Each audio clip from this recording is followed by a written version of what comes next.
Assalamualaikum warahmatullahi wabarakatuh. Perkenalkan nama saya Aini Mahyarani, saya dari kelas SAA semester 2 kelas A. Di sini saya akan membahas yaitu aliran filsafat, yakni aliran empirisme. Istilah empirisme diambil dari bahasa Yunani empiria, yang berarti coba-coba atau pengalaman. Sebagai doktrinnya, empirisme adalah lawan rasionalisme. Kata empirisme menurut Amsal Bakhtiar berasal dari kata Yunani emperikos yang berarti pengalaman. Menurut aliran ini, manusia memperoleh pengetahuan dari pengalaman indrawi. Hal ini dapat dilihat bila memperhatikan pertanyaan seperti bagaimana orang mengetahui es batu itu dingin. Seorang empiris akan mengatakan, karena saya merasakan hal itu dan karena seorang ilmuwan telah merasakan seperti itu. Dalam Juhayya juga menyatakan hal yang sama dengan Amsal Bakhtiar, bahwa pengetahuan itu diperoleh dari pengalaman indrawi yang sesuai dan pengalaman dapat dijadikan sebagai sumber pengetahuan, bukan rasio. Empirisme menolak pengetahuan yang semata-mata didasarkan oleh akal saja, karena dapat dipandang sebagai spekulasi belaka dan tidak berdasarkan realitas, hingga berisiko tidak sesuai dengan kenyataan. Pengetahuan sejati harus didasarkan pada kenyataan sejati, yaitu realitas. Tokoh-tokoh aliran empirisme. Sebagai aliran filsafat, empirisme merupakan salah satu dari dua cabang filsafat modern yang lahir pada zaman pencerahan, bertentangan dengan viralnya rasionalisme yang menempatkan rasio sebagai sumber utama pengetahuan. Empirisme justru memiliki pengalaman sebagai sumber utama pengetahuan, baik lahiriah maupun batiniah. Aliran ini bertanah air di Inggris. Francis Bacon tahun 1561 hingga 1626. Bisa dikatakan sebagai peletakan dasar lahirnya empirisme yang untuk kali pertama menyatakan pengalaman sebagai sumber kebenaran yang paling terpercaya. Kemudian paham ini diikuti dan dikembangkan oleh Thomas Hobbes pada tahun 1588 hingga 1679. John Locke dari menerapkan paham ini dari 1632 hingga 1704. George Berkeley menerapkan paham ini dari 1685 hingga 1753 dan mencapai puncaknya dalam filsafat David Hume, yang mana pada tahun 1711 hingga 1776.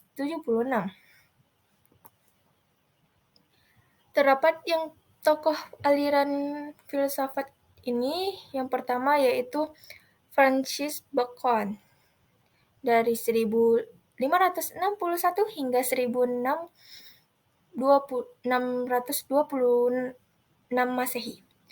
Menurut Francis Bacon bahwa pengetahuan yang sebenarnya adalah pengetahuan yang diterima orang melalui persentuhan indrawi dengan dunia fakta.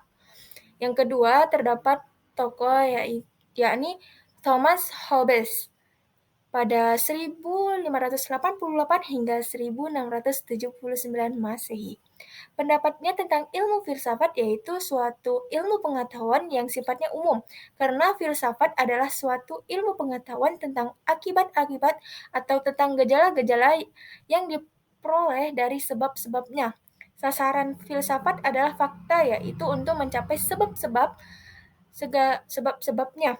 Segala yang ada ditentukan oleh sebab, sedangkan prosesnya sesuai dengan hukum ilmu pasti atau ilmu alam. Menurut Thomas Hobbes, berpendapat bahwa pengalaman indrawi sebagai permulaan sebagai pengetahuan, hanya sesuatu yang dapat disentuh dengan indrawi yang merupakan kebenaran dalam hal ini. Yang ketiga, terdapat tokoh filsafat aliran empirisme yaitu John Locke, yang mana dari tahun 1632 hingga 1704 Masehi. Fokus filsafat Locke adalah antitesis pemikiran Descartes. Ia menyarankan bahwa akal budi dan spekulasi abstrak agar kita harus menaruh perhatian dan kepercayaan pada pengalaman dalam menangkap fenomena alam melalui panca indera. Pengalaman manusia terhadap seluruh pengalaman yang dilaluinya seperti mencium, merasa, mengecap, dan mendengar menjadi sasaran bagi hadirnya gagasan-gagasan dan pikiran sederhana. Gagasan yang datang dari indera tadi diolah dengan cara berpikir, bernalar, mempercayai, dan meragukan, dan inilah akhirnya disebut bagian aktivitas merenung dan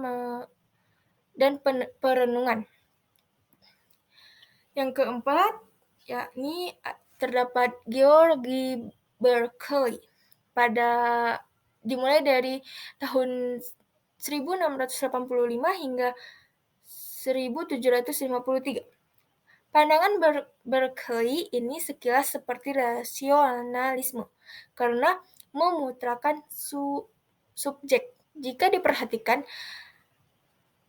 lebih lanjut, pandangan ini termasuk empirisme, sebab pengetahuan subjek itu diperoleh lewat pengalaman, bukan prinsip-prinsip dalam rasio. Meskipun pengalaman itu adalah pengalaman batin, selanjutnya dengan menegaskan tentang adanya sesuatu yang sama dengan pengertiannya dalam diri subjek-subjek, dan juga ia meranggapan bahwa dunia adalah idea-idea kita. Selanjutnya terakhir terdapat tokoh aliran empirisme yaitu David Hume, yang mana dari paham ini dari 1711 hingga 1776. Hume menerapkan prinsip-prinsip dasar empirisme adalah segala gagasan sederhana kita awalnya dihasilkan dari kesan sederhana yang berkaitan dengan gagasan itu dan benar-benar mewakili keberadaannya. Mungkin cukup sekian dari saya. Mohon maaf bila banyak kesalahan, karena saya juga masih belajar. Wassalamualaikum warahmatullahi wabarakatuh.